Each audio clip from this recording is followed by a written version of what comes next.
DJ Sports.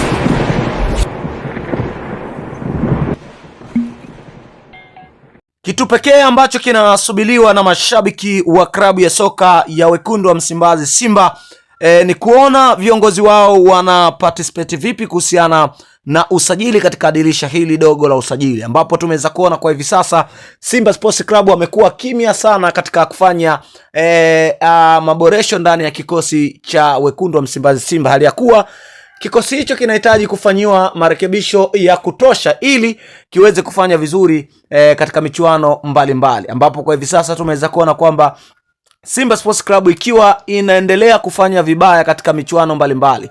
Tumeweza kuona kwenye michuano ya CAF Champions League, lakini pia tumeweza kuona pia hata kwenye michuano ya Mapinduzi Cup, lakini pia kwenye ligi kusoka Tanzania bara. Licha ya kufanya vizuri kiasi kunako ligi kusoka Tanzania bara, mashabiki wa klabu ya soka ya Simba wanahitaji viongozi wao waweze kuchukua hatua ya haraka yenye makusudi ya kuhakikisha wanainusuru klabu hiyo ya wekundu wa Msimbazi Simba. Sasa leo nakusogezea moja kati ya wachezaji hawa watatu ambao so far wamekuwa wakiheadline kusajiliwa na klabu ya soka ya Simba Sports Club. Wa kwanza ni Kratos Chota Chama. Huyu ni mchezaji ambaye alishawahi kufanya vizuri kunako klabu ya soka ya Simba na kuondoka Simba kwenda kunako klabu ya soka ya Young African. Viongozi wa Simba katika jitihada zao wanahakikisha wanataka kumrudisha Kratos Chota Chama ndani ya wekundu wa Msimbazi Simba. Sasa swali, je, Kratos Chota Chama atakuwa ni moja kati ya wachezaji ambao watakuja kuleta msaada mkubwa ndani ya kikosi cha wekundu wa Msimbazi Simba? Lakini swali la pili ni kwa nini Simba Sports Club wanahitaji kumrejesha Kratos Chota Chama? Lakini swali la tatu, je, katika industry ya football hapa Afrika, je, hakuna mchezaji mwenye kariba ya Kratos Chota Chama? Pia mashabiki wengi wamekuwa wakihoji sana kuhusiana na Kratos Chota Chama.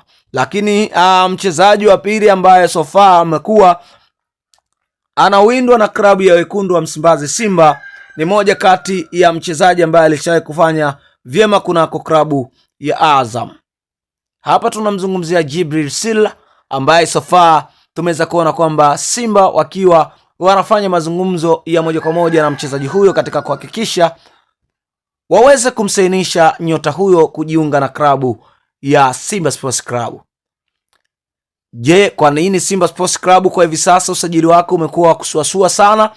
Mashabiki wengi wamekuwa wakijiuliza maswali haya. Je, ubovu uko wapi? Ndani ya klabu ya soka Simba kupitia viongozi wake ama kwa tajiri? Lakini pia tumeweza kuona kwamba tetesi nyingi ambazo zilizokuwa zikiendelea, akiwemo Alan Okello ambaye so far amesainishwa kunako klabu ya soka ya Young African. Lakini pia tumeweza kuona kwamba tetesi zilikuwa nyingi kweli kweli katika majira ya kiangazi katika kuhakikisha Simba wanapata wachezaji wenye high quality, lakini waliwakosa wachezaji hao kulingana na delay kubwa ambazo zilizokuwa zimefanywa na Simba Sports Club. Wapi Simba Sports Club inaelekea so far? Na kwa nini Simba Sports Club inashindwa kuwa bora katika